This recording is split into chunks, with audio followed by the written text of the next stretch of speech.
Dan dari Bani Hashim, istafani, Allah pun memilihku min Bani Hashim. Allah pun memilihku dari antara para Bani Hashim. Yani memilihku untuk diturunkan risalah kepadaku. Ya.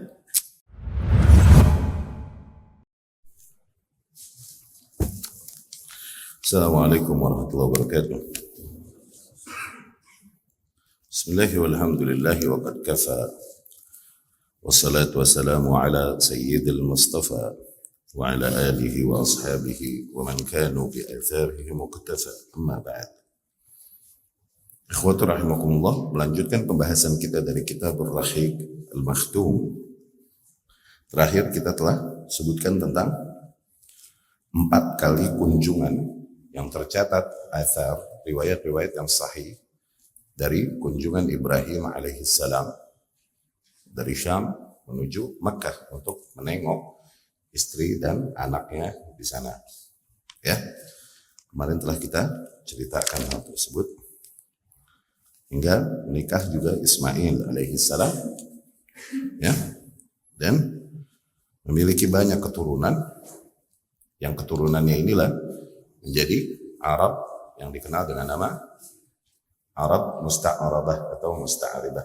Ya, kemarin telah kita jelaskan pembagian bangsa-bangsa Arab, gen bangsa Arab, ya. Maka bangsa Arab yang ada sekarang, Musta'aribah, adalah turunan-turunan Ismail alaihissalam. Dan padanya itu perpaduan dari Irak, yaitu Ibrahim alaihissalam, ayahnya Ismail, yang berasal dari daerah Ur, ya kan? Kemudian dari Kibti, suku asli Mesir, yaitu Ummu Ismail, ibunya Ismail alaihissalam, Hajar alaihissalam, ya, bersama istrinya Ismail alaihissalam yang berasal dari kabilah Jurhum, Yaman, ya. Nah, perpaduan mereka itulah yang akhirnya menurunkan bangsa Arab yang dikenal dengan nama Arab Musta'arabah, ya. Kemudian kita lanjutkan, ya. Waqad razaqallahu Ismail ibnah Mudad min ibnah Mudad 12 waladan dzakaran. Dan Allah Subhanahu wa taala memberikan kepada Ismail dari putrinya Mudad ini, ya, yakni dari istrinya ini 12 anak lelaki.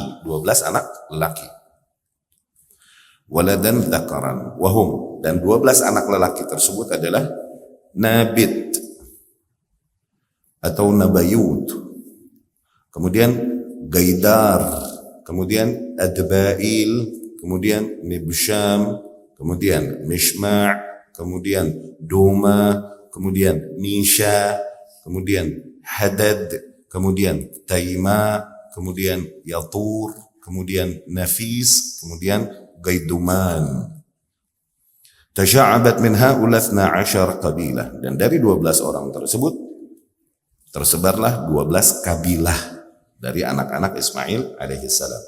Sakanat kulluha fi Makkah muddah minaz zaman, yang kesemua kabilah tersebut semuanya tinggal di Mekah untuk beberapa zaman. Wa kanat julla ma'ishatihim idzak at-tijarah, dan yang menjadi penghasilan inti mereka pada masa itu, ya, menjadi sulb, yang menjadi penghasilan inti mereka ini tijarah, perdagangan, min bilad Syam ila Yaman, di mana mereka melakukan perdagangan dari daerah Syam dan dari daerah Yaman. Itu memang berjalan pada saat tersebut yang Allah Subhanahu wa taala ceritakan hal tersebut, li ilafi Quraisyin ilafihim rihlat asy-syita was-sayf, ya, demi kebiasaan kaum Quraisy di mana mereka melakukan perjalanan di musim dingin dan musim panas, ya, musim dingin dan musim panas. Dingin mereka rihlah menuju Yaman, panas mereka rihlah menuju Syam dalam rangka berdagang. Dan semua kabilah-kabilah yang mereka lewati itu menghormati mereka, menghormati para kaum Quraisy yang melewati mereka. Dan karena apa? Karena mereka tahu bahwasanya ini orang-orang adalah tetangganya Allah Subhanahu wa taala, jiran Allah. Karena mereka tinggal di Makkah. Ya. Pada saat itu mereka umumnya berdagang baik dari Yaman atau Syam ataupun bahkan Mesir. Thumma intasharat hadhil qabail, kemudian kabilah yang 12 tersebut dari anaknya Ismail menyebar fi arja'il jazirah bal wa ila kharijiha. Menyebar ke penjuru-penjuru jazirah Arab, bahkan keluar juga dari jazirah Arab. Thumma adrajat ahwaluhum fi ghayahibiz zaman illa aulad Nabit wa Gaidar. Namun kemudian kondisi mereka nih tidak lagi tercatat, nggak ada catatan sejarah lagi tentang bagaimana keturunan-keturunan mereka, kecuali keturunan-keturunannya Nabit dan keturunan-keturunan Gaidar. Nabit dan Gaidar adalah dua anak awal Ismail alaihissalam. Ya. Wa qad izdaharat hadarah al-Anbat abna Nabit.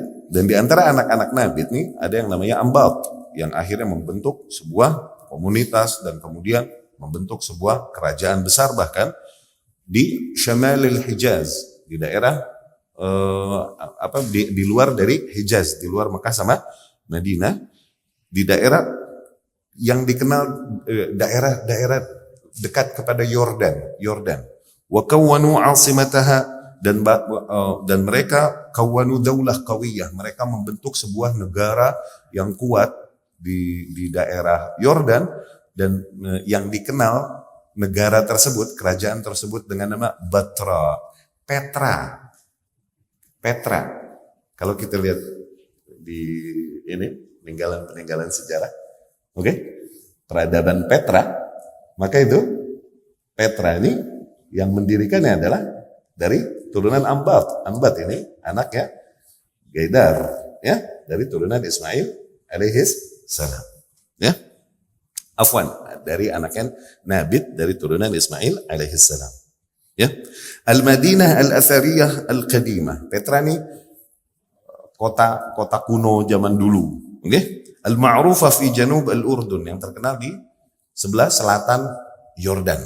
Sebelah selatan Yordan.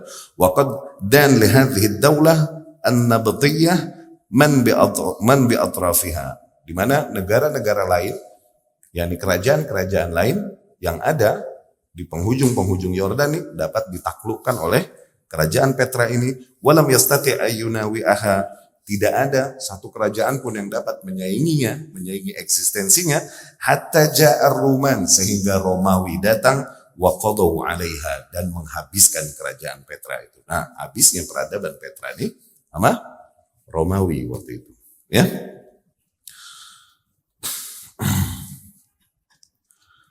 Bahkan para peneliti sejarah lebih condong menyimpulkan bahwasanya raja-raja Alu Ghassan wa kadza al-Ansar min al-Aus wal Khazraj, mereka menyimpulkan bahwasanya raja-raja Alu Ghassan ini raja-raja yang turun-temurun di Syam, ya.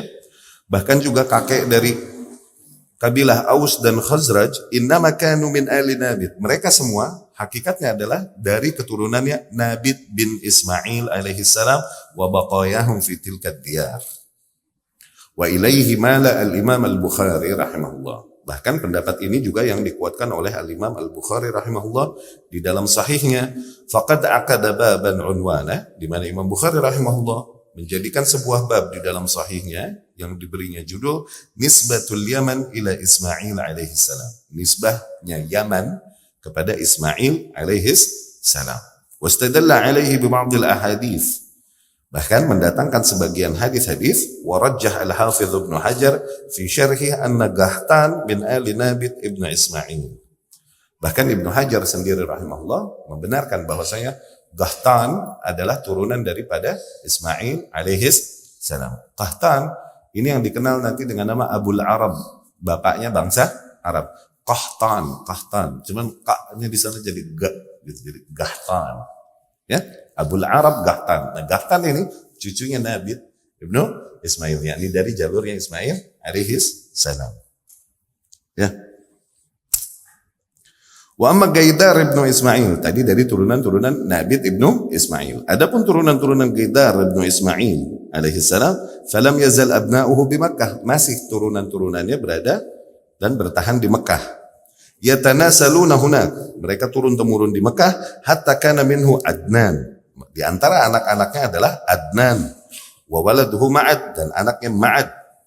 Wa minhu hafidhatil Arab al-Adnaniyah ansabaha. Dari situ Adnaniyah, kaum Adnaniyah, yakni di antara bangsa-bangsa besar dari bangsa Arab, itu turunannya Adnan ini dari cucunya Ismail alaihi salam dari jalur yang Qaidar.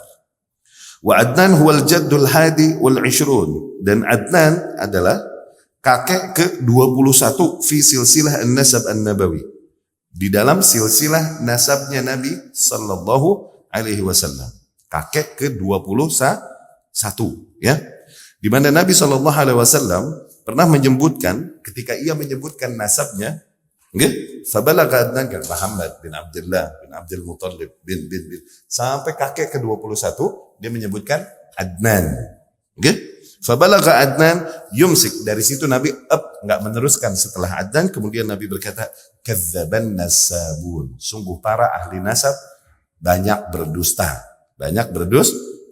sehingga akhirnya para peneliti sejarah bilang nasab Nabi sampai Adam alaihi salam, kalau kita temukan ada nasab Nabi sallallahu alaihi wasallam sampai kepada Adam alaihi salam, nggih? Ada yang menuliskan demikian, itu dusta sampai yang ke-21 sahih baru, gitu. Tapi ya bolehlah para peneliti meneliti dan punya pendapat masing-masing, ya. Cuman yang memang sahih benar dari Nabi sallallahu alaihi wasallam yang 21 sampai ke-21, yaitu sampai Adnan, ya. Tapi banyak juga para ulama yang mengatakan bolehnya kita untuk mengangkat nasab Adnan terus ke atas, okay? Mud'ifin lil hadis, tapi sambil bilang bahwasanya hadis yang bercerita tentang ini bahwasanya sebenarnya dhaif loh, gitu. Sampaikan aja kalau ada hadis yang berbicara tentang nasab Nabi Shallallahu Alaihi Wasallam sampai bahkan ke atas Adnan, asal diperingatkan bahwasanya yang di atas Adnan ini udah dhaif kabarnya dari Nabi Shallallahu Alaihi Wasallam. Mud'ifin lil hadis al musyar ilaih.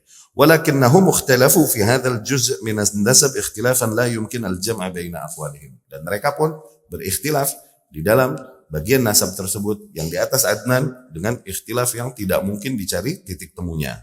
Ya. Kemudian kita lewat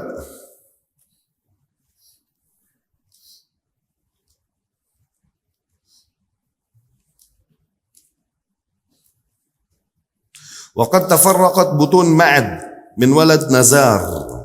Kemudian turunan-turunannya Ma'ad dari anaknya Nazar pun mereka berpencar. Qil lam yakun li Ma'ad walad ghairu. Bahkan dikatakan Ma'ad tidak punya anak lagi. Ma'ad tidak punya anak lagi kecuali Nazar saja. Wa kan li Nazar, dan Nazar ini memiliki 4 anak lelaki yang akhirnya membentuk 4 kabilah yang besar di bangsa Arab, yaitu Iyad, Anmar, Rabi'ah, Mudar, ya. Wa hadzanil akhiran huma alladhani kathurat butunuhuma wattasa'at afkhadhuhuma. Dan yang 2 terakhir yaitu Rabi'ah dan Mudar itu yang banyak keturunannya dan tersebar. Fakana min Rabi'ah, di mana dari jalur Rabi'ah ini terdapat Dubai'ah wa Asad, wa min Asad, dan dari Asad sendiri terdapat Anazah dan Jadilah. Dan dari Jadilah ini turun lagi banyak kabilah-kabilah yang terkenal di bangsa Arab seperti Abdul Qais, An-Namr, Banu Wa'il, alladzin minhum Bakr wa Taghlub. Yang dari mereka juga turun lagi ada kabilah Bakr dan Taghlub. Dan dari turunan-turunan Bakar ini terdapat Banu Qais, wa Banu Shiban, wa Banu Hanifah, wa ghairiha. Amma Anazah, faminha alu Su'ud. Adapun dari turunan Anazah sendiri, itulah alu Su'ud, keluarga Su'ud, muluk al-mamlakah al-Arabiyah, raja-raja kerajaan Saudi Arabia, ya, kerajaan Saudi Arabia yang sekarang. Mereka dari turunannya Anazah. Ya, dari turunannya Anazah. Dan kemudian kabilah-kabilah Mudar juga menjadi 2 bagian besar, yaitu Qais, Ailan ibn Mudar, wa butun Ilyas ibn Mudar. Yaitu Qais ibn Mudar dan Ilyas ibn Mudar. Dan dari Qais ibn Ailan ini turunlah Banu Salim dan Banu Hawazin, Banu Thaqif, Banu Sa'sa'ah, kemudian Banu Ghatafan, dan dari Banu Ghatafan ini turunlah kabilah Abbas, wa Dhubyan, wa Ashja' wa A'sar. Ya.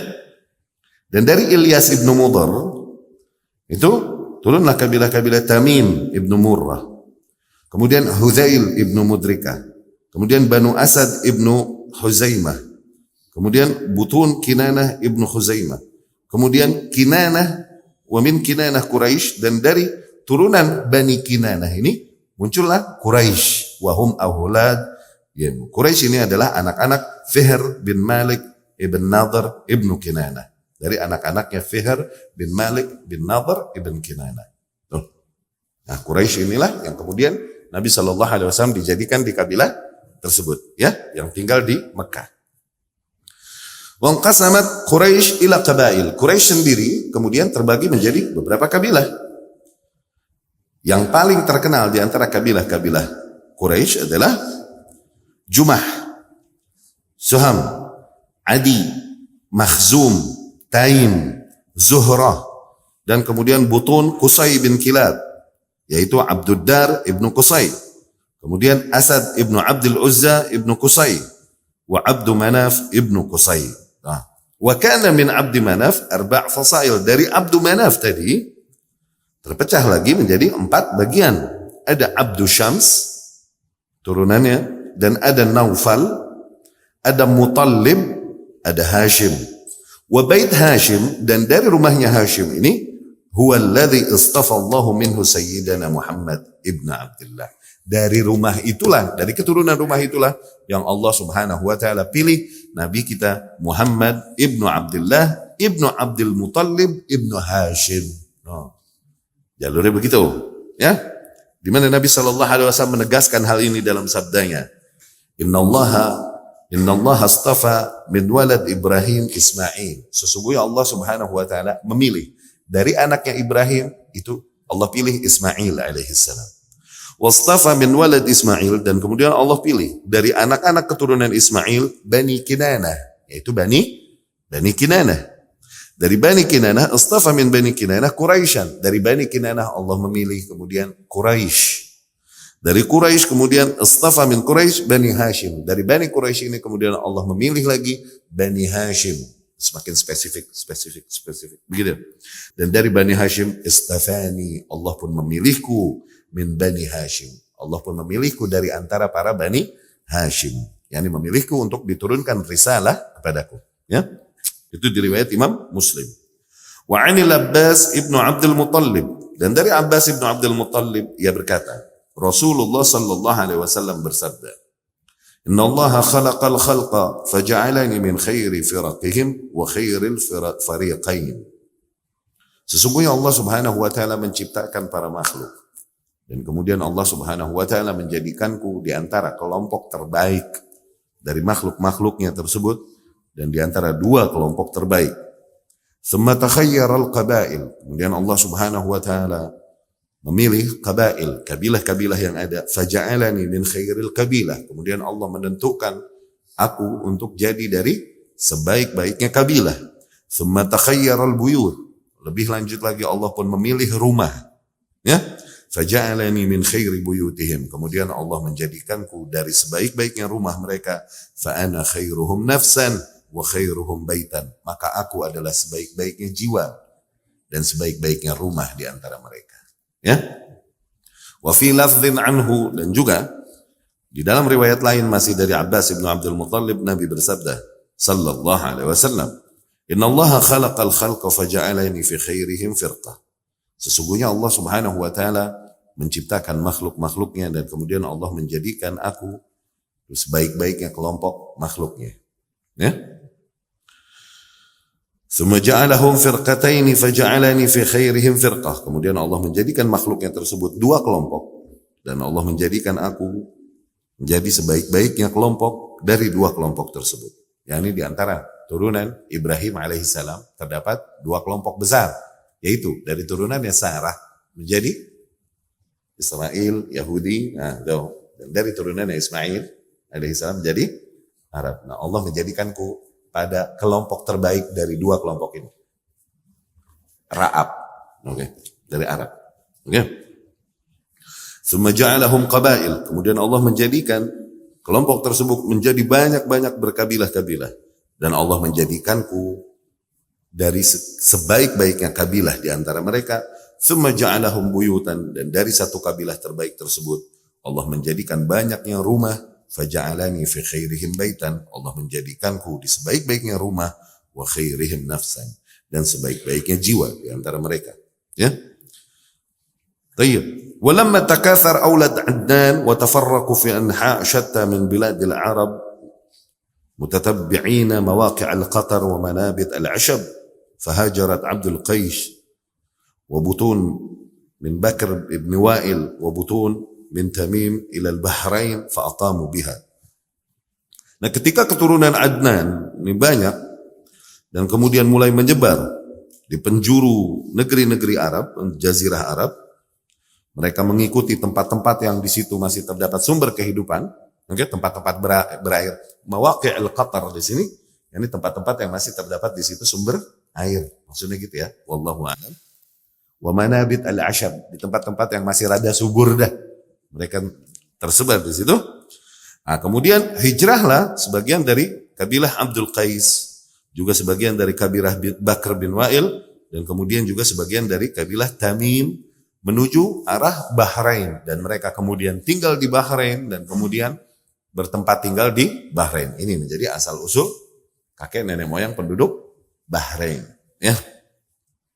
Wa kharajat Banu Hanifah Ibnu Ali Ibnu Bakar ila al-Yamamah.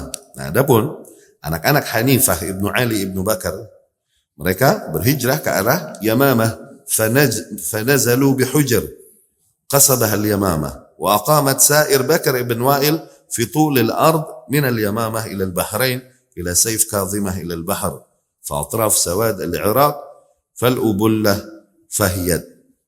Ini penjelasan tentang bagaimana tersebarnya anak-anak Ismail alaihissalam di penjuru Jazirah Arab dan di luar Jazirah Arab. Ya. Ikhwati rahimakumullah, ini banyak pengetahuan-pengetahuan yang berkaitan dengan sejarah, ya kan? Bagaimana gen bangsa Arab tersebar di Arab sendiri, ya. Nanti akan Anda banyak lewatin untuk wawasan, kalian baca aja di rumah pada buku-buku terjemahannya, ya. Anda lebih akan cenderung fokuskan yang kaitannya nyambung dengan Rasulullah sallallahu alaihi wasallam. Kemudian bab selanjutnya, al-hukmu wal imara fil Arab, berbicara tentang hukum dan kerajaan-kerajaan dan hukum yang berlaku di bangsa Arab, ya. Arab sebelum masa Rasulullah sallallahu alaihi wasallam. Bagaimana sih sistem pemerintahan mereka umumnya seperti apa? Gitu, ya. Karena hukam Jazirah al-Arab, para penguasa Jazirah Arab dulu, ketika muncul dakwah Nabi sallallahu alaihi wasallam, itu ada dua macam. Para penguasa Jazirah bangsa Arab nih, Jazirah Arab ini dikuasai oleh dua macam penguasa. Muluk mutawajin, para raja-raja yang emang bertahta sebagai raja. Mutawajin yakni crown. Ada crown, apa? Taj. Mahkota. Muluk mutawajin, raja-raja yang bermahkota, okay? Emang resmi jadi raja, gitu. Illa anahum fil haqiqah kanu ghairu mustaqillin. Tapi hakikatnya juga mereka nih enggak independen amat juga, gitu. Kadang berada di bawah kekuasaan bangsa-bangsa lain, ya. Dan yang bentuk yang macam kedua adalah ru'asaul qabail wal asyair. Pemerintahan yang ada adalah lebih kepada chief, kepala-kepala suku. Ya. Kepala-kepala kabilah atau pembesar kabilah, ya. Sistem pemerintahan yang ada tuh dulu sono, ya. Begitulah antara dua itu di bangsa Arab. Wa kan lahum minal hukmi wal imtiyaz ma kana lil muluk al mutawajjin, yang dimana para kepala-kepala suku tersebut seringkali memiliki keistimewaan dan kuasa sebagaimana yang dimiliki oleh para raja-raja yang bertahta ini, raja-raja yang bermahkota ini. Wa mu'zam haula kanu ala tamam al-istiqlal Namun, para kepala-kepala suku ini berbeda dengan raja-raja yang bertahta tadi. Kepala-kepala suku ini banyaknya, mereka emang benar-benar independen total. Nggak dikuasai, nggak di bawah kuasa bangsa lain. Wa rubbama kanat li ba'dihim tabaiyah li malik mutawwaj. Atau mungkin sebagian kepala suku tersebut adalah mereka hubungannya dengan raja-raja yang bertahta itu. Mungkin. Wal mulukul mutawwajun hum. Nah, di antara kerajaan-kerajaan atau raja-raja yang emang bertahta dan dibilang raja di bangsa Arab, di antaranya adalah mulukul Yaman, raja-raja negeri Yaman. Raja-raja negeri Yaman. Wa muluk masyarif Syam. Dan kemudian raja penjuru-penjuru Syam. Wahum alu Ghassan. Tadi kita katakan raja-raja di Syam ini dari turunannya Ghassan, alu Ghassan. Wa muluk al-Hirah. Dan raja-raja Hirah. Wa ma'ada haula min hukamil jazirah lam takun lahum tijan. Selain tiga ini, dari penguasa-penguasa bangsa Arab nggak pakai tahta, gitu. Hanya kesepakatan kaumnya bahwasanya dia adalah chief, ketua, gitu. Ya. Wa fi ma yali mujaz an haula al-muluk war ru'asa. Nah, pembahasan berikutnya kita akan sebutkan tentang ya secara singkat tentang raja-raja dan para kepala-kepala suku tersebut yang ada ketika datangnya Nabi sallallahu alaihi wasallam. Raja di Yaman, Al-Malik bil Yaman. Nah, min aqdam asy-syu'ub allati 'urifat bil Yaman min al-Arab al-'aribah qaum Saba. Di antara penduduk-penduduk yang paling tua di bangsa Yaman yang dikenal, oke, itu dari bangsa Arab, cuman Arab Aribah. Kemarin Arab ada berapa? Aribah, Badiah, sama Musta'aribah. Ada 3 macam.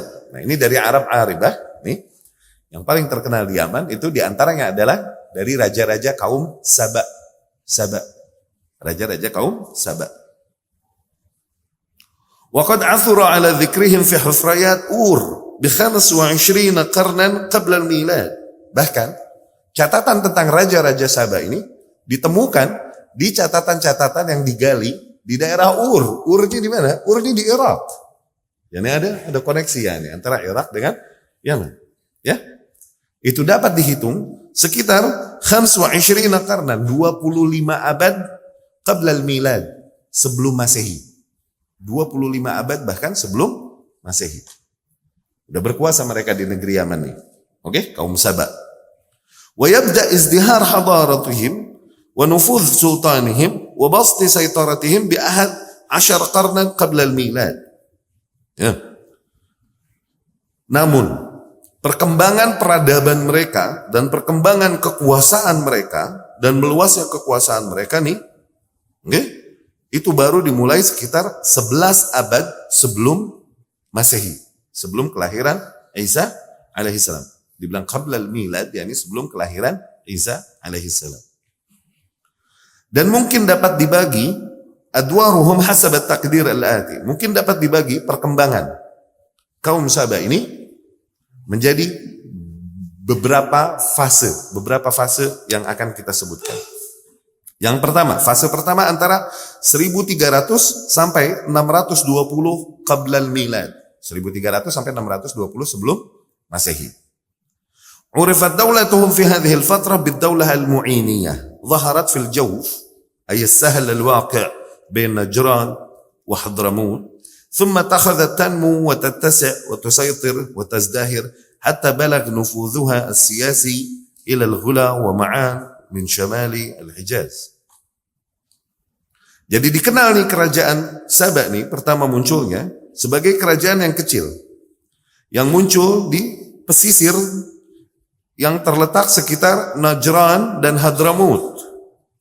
Namun kerajaan tersebut berkembang dan kemudian meluas dan kemudian menguasai dan kemudian tazdahir, yakni semakin maju peradabannya sehingga kekuasaan politiknya itu sampai mencapai daerah Ghula dan Ma'an yang berada di utara Hijaz. Wa yuqal, bahkan dikatakan, inna musta'marataha wasalat ila kharij biladil Arab. Bahkan kekuasaan bangsa Saba pada saat itu dikatakan sampai keluar dari jazirah Arab. Wa kanat at-tijarah hiya sulbu ma'isyatihim. Ya. Dan perdagangan tetap menjadi main penghasilan inti mereka, ya. Penghasilan inti penduduknya. Summa innahum banau sadda Ma'rib, bahkan saking berkembangnya pada saat itu kekuasaan dan peradaban mereka, mereka bahkan mulai membuat sebuah mega proyek yang belum ada pada masa itu. Banau sadda Ma'rib, mereka mulai membangun sebuah bendungan besar yang dikenal dengan nama Saddu Ma'rib. Saddu Ma'rib. Ya. Alladzi lahu sya'an kabir fi tarikhil Yaman, yang dimana bendungan Ma'rib ini nanti memiliki peranan besar dalam sejarah Yaman. Walladzi waffar lahum mu'zam khairatil ard. Bendungan Ma'rib inilah yang akhirnya memenuhi bagi mereka hasil-hasil bumi mereka, yakni yang mengairi mereka nih, negeri Yaman dari Saddu Ma'rib ini. Ya. Allah Subhanahu wa taala berfirman menggambarkan hal tersebut. Hatta nasu adz-dzikra wa kanu qauman bura, sehingga saking berkembangnya mereka dan majunya mereka nih, mereka melupakan peringatan yang datang dibawakan oleh nabi-nabi yang diutus pada mereka nih. Jadilah mereka kaum yang binasa, jadilah kemudian mereka kaum yang binasa. Ya. Itu ayatnya itu di Al-Furqan ayat 18. Tadinya adalah di mana Allah Subhanahu wa taala berkata kepada makhluk-makhluk yang disembah oleh para manusia itu di sana, yang di mana mereka menyembah para makhluk, bukan makhluk-makhluk yang mereka kenang dalam bentuk berhala-berhala itu kan. Namun makhluk-makhluk tersebut yang mereka sembah hakikatnya orang-orang yang beriman dengan baik awalnya kepada Allah Subhanahu wa taala. Ingat sejarah kesyirikan bagaimana terjadinya yang kita sering ceritakan? Nah, demikian. Allah pun berkata kepada makhluk-makhluk yang mereka agungkan, keramatkan dan sembah. Gitu. Apakah benar kalian menyeru manusia untuk menyembah kalian? Begitu. Allah berkata demikian pada mereka. Kemudian mereka pun berkata, qalu subhanak. Mereka berkata, maha suci engkau ya Allah. Ma kana yanbaghi lana an nattakhidha min dunika awliya. Sungguh tak layak kami menjadikan hal lain selain engkau sebagai para pelindung-pelindung kami. Walakin matta'tahum wa aba'ahum, tapi yang ada justru kau limpahkan kepada mereka nikmat-nikmat dan juga kepada kakek nenek moyang mereka. Hatta nasu adz-dzikr, sehingga mereka melupakan peringatan yang telah datang kepada mereka. Wa kanu qauman bura, jadilah mereka kaum yang binasa. Ya. Wa kana mulukuhum fi hadhihi al-fatrah, dan raja-raja Yaman pada saat itu, raja-raja Saba di era ini yulaqabun bi Makrib Saba. Mereka memiliki gelar Makrib Saba. Raja-raja Yaman ini dibilangnya Makrib Saba, sebagaimana raja-raja Najasyi, raja-raja Afrika, Habasyah, Najasyi, raja-raja Mesir, Fir'aun, ya, raja-raja Romawi, Caesar, ya, raja-raja Persia, Kisra, gitu. Nah, raja-raja Yaman Makrib Saba, ya. Wa kanat 'asimatuhum Madinah Sirwah. Tadinya ibu kota mereka, ibu kota kuno penduduk Saba, ini daerah Sirwah namanya, Sirwah, ya. Allati tujad anqaduha ala bu'ad 50 kilometran ila syimal al-gharbi min Madinah Ma'rib. Yang dimana peninggalan-peninggalannya, reruntuhannya masih ditemukan sekitar 50 kilometer, ya, dari Ma'rib, dari daerah Ma'rib. Wa ala bu'ad 142 kilometrin syarq San'a, dan dari daerah San'a kira-kira Sirwah ini sekitar 142 kilometer. Wa tu'raf bi ism Khuraibah. Sekarang dikenal dengan nama Khuraibah. Khuraibah yani banyaknya reruntuhan. Banyaknya reruntuhan peninggalan kaum-kaum masa lalu. Sekarang itu dibilang Khuraibah. Wa yuqdar adad haula al-muluk ma baina 22 wa 26 malikan. Nah, di era yang pertama ini dari era raja-raja Saba ini, raja-raja Yaman, kira-kira raja mereka nih yang pernah berkuasa ke atas mereka sekitar 22 sampai 26 raja yang pernah berkuasa pada mereka. Itu fase pertama dari kerajaan Saba, ya, kerajaan Yaman. Masuk ke fase kedua. Antara tahun 620 qablal milad, antara tahun 620 sebelum Masehi sampai 115 sebelum Masehi. Urifat daulatuhum fi hadhil fatrah bidaulah Saba. Nah, kerajaan mereka lebih dikenal lagi di masa ini dengan nama kerajaan Saba. Wa qad taraku laqab Makrib, dan mereka meninggalkan gelar Makrib tadi. Jadi bilang Saba aja, Saba.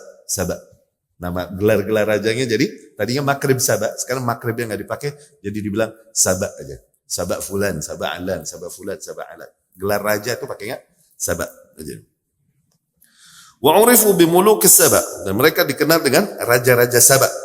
Wattakhadhu Ma'rib.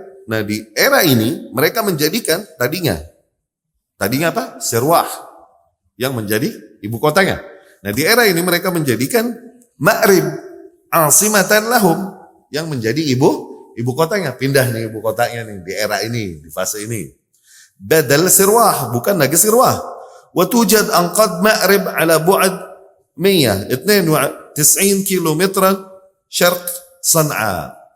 Nah, dapat kita lihat sisa-sisa peradaban kerajaan Ma'rib ini kira-kira di 192 km dari San'a. Ya, 192 km timur San'a, ya.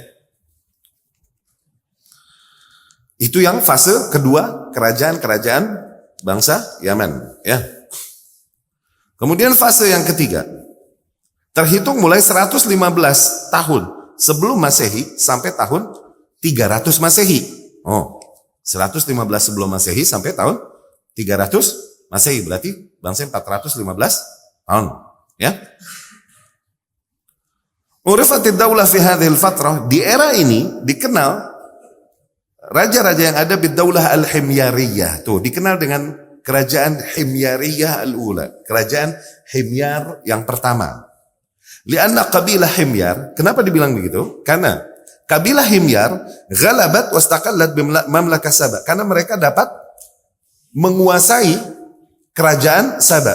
Anak-anak keturunan dari kabilah Himyar ini kemudian dapat mengalahkan dan kemudian berkuasa pada kerajaan Saba di Yaman ini. Waqad urifa mulukuha bi muluk Saba wa Dhiridan. Nah, raja-raja yang ada dari kabilah Himyar ini dibilang raja-raja Saba dan Dhiridan. Wa haula al-muluk ittakhadhu Madinah Ridan. Raja-raja dari kabilah Himyar ini yang berkuasa di Yaman, mereka menjadikan ibu kota baru lagi, ya, yang dikenal dengan nama daerah Ridan, asimah lahum badal Madinah Ma'rib. Mereka menjadikan Ridan sebagai ibu kota mereka, bukan lagi daerah Ma'rib. Wa tu'raf Ridan bi'ism Zaffar. Ridan juga dikenal dengan nama Zaffar. Wa tujad anqaduha ala jabal mudawwar bil qurb min Yarim. Reruntuhan-reruntuhan peninggalan mereka dapat kita lihat pada bukit bunder yang ada di sekitar daerah Yarim. Wa fi hadzal ahad, dan di era inilah bada'a fihi musuqut wal inhitat. Mulainya menurunnya, mulai decrease-nya kekuasaan mereka dan penghasilan mereka. Faqad fashilat tijaratuhum, di mana perdagangan-perdagangan mereka mengalami banyak kegagalan ila haddin kabir, kegagalan dan kerugian yang begitu besar dikarenakan apa? Banyaknya keturunan Anbat yang berkuasa di daerah utara Hijaz mengambil alih area tempat perdagangan mereka. Kemudian juga dikarenakan ghalabah ar-Ruman, dikarenakan berkuasanya orang-orang Romawi ala tariq at-tijarah, berkuasanya orang-orang Romawi atas jalur perdagangan al-bahriyah, jalur perdagangan laut, ba'da nufuz sultanihim, setelah Romawi menguasai daerah Mesir, Suria, dan kemudian juga utara Hijaz.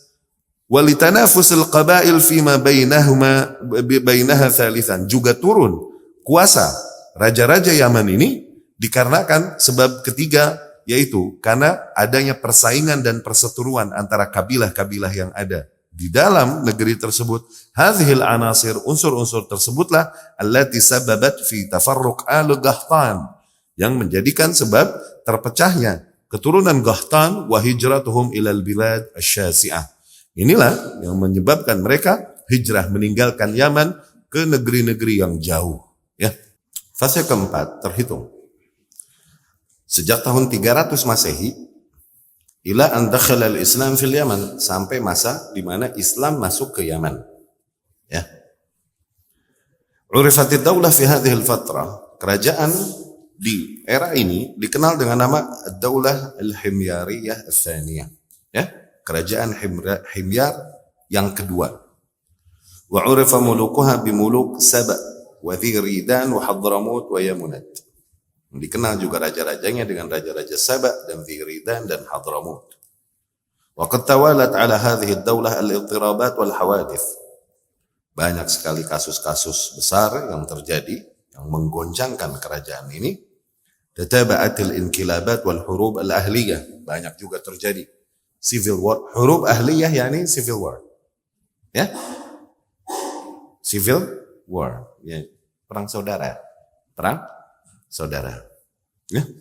Banyak terjadi perangan saudara allati ja'alatha 'urdah lil ajanib. Kondisi yang melemah ini menjadikan Yaman sasaran empuk bagi para orang-orang asing, sehingga dengan mudah mereka menaklukkan kerajaan Yaman. Fa fi hadzal ahad dakhala ar-Ruman fi Aden. Nah, di masa inilah Romawi mulai masuk daerah Aden, wa bi ma'unatihim ihtallat al-ahbash al-Yaman li awwal marrah sanah 340 miladiyah. Dan dengan bantuan kaum Romawi inilah para Ahbash, orang-orang Habasyi, mulai dapat menaklukkan kerajaan Yaman tahun 340 Masehi. Ini penaklukan pertama Afrika atau Habasyah pada negeri Yaman. Ya. Yaman ini nanti dikuasain Romawi, ntar dikuasain Persia, ntar dikuasain Afrika. Ini jadi tempat inceran orang-orang asing karena melemahnya kondisi di sana, ya, kekuatan kerajaan yang ada di sana. Ya. Pada masa ini adalah masa Himyar Tsani, Himyar kedua, ya. Mustadkhilina tanafus baina qabilatay Hamadan wa Himyar. Pada saat itu orang-orang Ahbash dapat berkuasa nih dengan menunggangi persaingan yang terjadi di antara dua kabilah besar yang ada di Yaman, yaitu kabilah Hamadan dan Himyar. Wastamarra ihtilaluhum ila sanah 378. Kekuasaan kaum Afrika ini, kaum Habasyah ini berlanjut sampai tahun 378 Masehi. Thumma nalat al-Yaman istiqlalaha. Setelah itu barulah Yaman merdeka.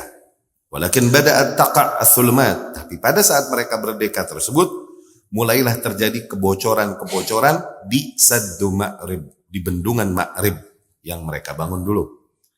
Hatta waqa'a as-sayl al-'azim alladhi dzakarahu al-Qur'an bi sayl al-'Iram fi sanah 450 Masehi atau 451 Masehi, sehingga bocor dan jebollah bendungan tersebut. Terjadilah banjir yang bandang yang besar luar biasa yang disebutkan kejadian tersebut oleh Al-Quran, dan kejadian itu tahun 451 Masehi, ya, tahun 451 Masehi, ya.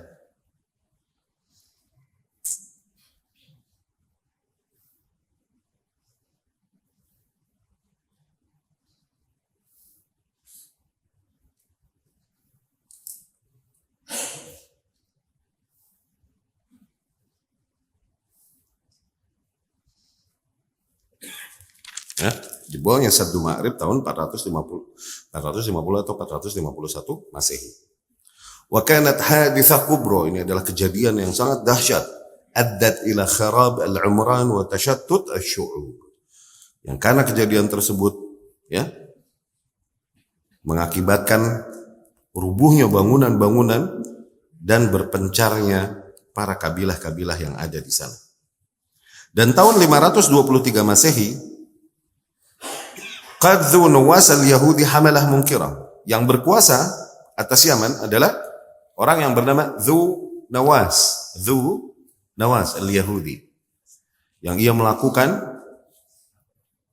hamalah munkirah alal Masihiyin, melakukan tindakan yang luar biasa kejam kepada para kaum yang memeluk agama Nasrani yang hidup di Yaman, di mana ia memaksa para penduduknya untuk menyembah dirinya, ya. Ini yang dikenang Al-Quran di dalam kisah Ashabul Ukhdud, kisah Ashabul Ukhdud. Ini pernah kita bahas juga di sini. Ashabul Ukhdud nanti dilihat ceritanya, ya. Kisah Ashabul Ukhdud di mana akhirnya mereka yang beriman kepada Allah Subhanahu wa taala di atas agamanya Isa alaihi salam itu dibakar hidup-hidup oleh Dzunawas ini dan para pengawalnya. Nah, para kaum Masehi yang lolos dan selamat ini akhirnya mereka lari menuju Ahbash, menuju lagi Habasyah, menuju Afrika. Karena apa? Agamanya sama. Agamanya sama. Orang-orang Afrika nih beragama Masehi juga, Masihi, beragama ya di atas agamanya Isa alaihi salam. Dan mereka minta tolong bahwasanya para kaum Masihiyun di Yaman ini dibakar hidup-hidup mereka dan dipaksa meninggalkan agama mereka dan menyembah rajanya mereka nih, Yahudi, namanya Dzunawas. Ya, kisah ini ma'ruf, kisah tentang Ghulam, tentang bocah yang akhirnya di sekolah sihirnya punyanya di Hogwarts ini sama Dumbledore dan lain-lain pada saat itu. Ya. Ini kisah yang pernah kita sampaikan juga di sini. Ya, yang akhirnya dari situ nanti nyambung ke kisah Ashabul Fil. Ashabul Fil. Karena kaum Habasyah ini marah. Najasyi pada saat itu, kerajaan raja yang ada pada saat itu, Raja Habasyah Najasyi pada saat itu marah dan mengirimkan pasukan besar yang dipimpin oleh Aryab, ya.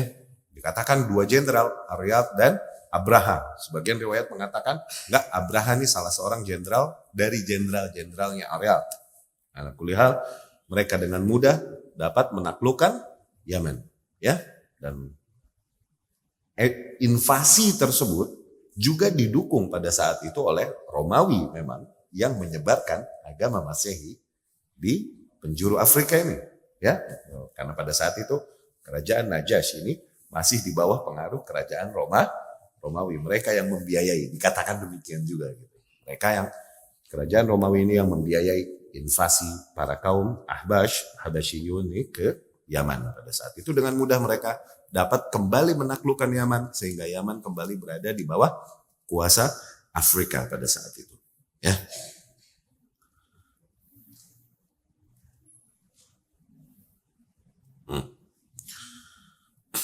كان هذا الحادث هو السبب في النقمة النصرانية الناشطة إلى الفتح والتوسع تحت قيادة أباطرة الرومان من بلاد العرب فقد حرضوا الأحباش وهيئوا لهم الأسطول البحري. Kejadian yang luar biasa tersebut yang dilakukan Dzunawas ini yang memprovokasi dan menyulut amarah para kaum Nasrani, ya, kerajaan-kerajaan Nasrani, dan mendorong mereka untuk menaklukkan negeri Yaman tersebut. Dan akhirnya mereka di bawah pimpinan para tokoh-tokoh Romawi yang ada di negeri Arab, mereka mendorong para Ahbash, yakni para orang-orang Habasyah ini, hayya'u lahum al-ustul al-bahri, bahkan mereka memberikan bantuan armada laut yang besar, fanazal 70,000 jundi, sehingga mereka menurunkan 70.000 pasukan dari Habasyah, dari Afrika, wahtallu al-Yaman marrah thaniyah. Pada saat itu dengan mudah mereka dapat menaklukkan Yaman kedua kalinya biqiyadah dengan pimpinan Aryad tahun 525 Masehi. Ya, tahun 525 Masehi. Wa dhalla Aryad hakiman min qibal Malik al-Habasyah. Teruslah Aryad berkuasa di Yaman, ya, sebagai perpanjangan tangan dari raja yang ada di Habasyah, Raja Najasyi. Hatta qitalahu Abraha, sehingga Aryad sendiri akhirnya dibunuh oleh Abraha ibnu Sabah al-Ashram, ahad quwwat jaishihi. Yang dimana Abraha adalah salah seorang jenderal dari pasukannya Aryad ini. Wa nasaba nafsahu hakiman. Setelah Abraha membunuh Aryad, Abraha mengangkat dirinya sendiri menjadi penguasa alal Yaman, di atas Yaman, ba'da an istarda Malik al-Habasyah wa arda, setelah ia membujuk dan memohon ridha Raja Najasyi yang ada di pusat, Raja Habasyah, ya. Wa Abraha hadha huwa alladhi jannada al-junud li hadmil Ka'bah. Abraha inilah yang mempersiapkan pasukan besar untuk menghancurkan Ka'bah. Wa urifa huwa wa junuduhu bi ashabil fil, yang kelak nanti dikenal Abraha dan para pasukannya ini dengan para ashabul fil, ya. Jadi Pada saat itu Aryat berkuasa di Yaman. Nah, Abraha nih pengen berkuasa juga, sehingga dan dua-duanya punya pasukan, punya loyalis. Terjadilah hampir keributan antara pasukan-pasukan Afrika yang berkuasa di Yaman nih. Oke? Akhirnya Abraha sama Aryat nih bilang, daripada dua pasukan ribut sehingga banyak yang mati di antara kita, sehingga lemah kekuatan kita, mendingan kita aja berdua perang tanding. Kita berdua perang tanding. Siapa yang hidup di antara kita, dialah yang berkuasa. Akhirnya Abraha sama Aryat fight mereka. Perang tanding nih, 1 lawan 1. Aryat udah dapat mengalahkan Abraha, udah mau menghabisinya. Bahkan udah nyabet hidungnya Abraha. Udah somplak hidungnya, udah kesabet. Udah kesabet hidungnya tuh. Oke? Dan udah jatuh. Falamma, dan ketika Aryat mau mengqadha, menghabisi Abraha nih, anaknya Abraha lompat. Ta'an, dia menusuk Aryat. Oke? Sehingga matilah Aryat. Curang nggak? Curang sih, cuman ya udah, yang satu mati satu hidup, mau dikata apa? Naiklah Abraha berkuasa di Yaman. Najasyi di pusat marah. Apa? Jenderal-jenderal gue berantem, dia siapkan lagi pasukan yang lebih besar untuk ngabisin Abraha. Abraha ini nggak mau ribut sama pusat. Akhirnya dia kirimkan hadiah-hadiah besar dan banyak dari Yaman. Permata-permata, budak-budak dan lain-lain dikirimin ke Najasyi, ke pusat. Bahkan dia potong sebagian kulit kepalanya. Oke? Dan dihaturkan di dalam hadiah-hadiah itu. Dia berkata bahwasanya, aku masih berada di bawah kuasamu kok. Aku nggak berontak. Kalau kau mau injak kepalaku, injak. Itu aku taruh kulit kepalaku. Sampai begitu. Begitu. Tapi akhirnya Najasyi adem. Oh iya ya. Ya udah deh, udah hiarin gitu. Dikasih diridhoi akhirnya oleh pusat, oleh Najasyi ya, oleh Habasyah. Pada saat itu Abraha lah yang berkuasa di Yaman. Nah, setelah itu Abraha masih mau yastardi, masih mau ngambil ridhanya Najasyi ini. Dia akhirnya bilang mau bikin kanisa, church, gereja yang begitu besar luar biasa dan menghalau manusia dari berhaji ke Ka'bah sehingga mereka berhaji ke Yaman nih, ke sini, ke gereja ini. Ya. Nah, kemudian selanjutnya ceritanya sebagaimana yang kita kenal di dalam kisah Ashabul Fil, dan apa yang terjadi kemudian dari gerakan anak-anak muda dari bangsa Arab untuk menggagalkan proyek tersebut sehingga akhirnya terbakar dan runtuh, dan marahlah akhirnya Abraha. Kemudian ia menggerakkan pasukan besar untuk membalas kelakuan ini anak-anak Arab nih yang menghancurkan proyek gerejanya. Karena pada saat itu hancur gerejanya nih, dibakar. Banyak riwayat beda-beda ya. Oke? Dia bilang dibakar oleh anak-anak muda bangsa Arab supaya tidak dipalingkan bulan haji yang telah berjalan dari zaman ke zaman ini ke Yaman daripada ke Mekah. Dibakar, terbakarlah proyek gereja itu dan runtuhlah kemudian begitu. Zen? Tahu begitu Abraham marah dan membalas kelakuan ini Arab-Arab ini. Dia siapin pasukan berangkat ke kota. Berangkat ke Mekah. Ya? Tapi kita cukupkan sekian. Pertemuan yang akan datang. Oke?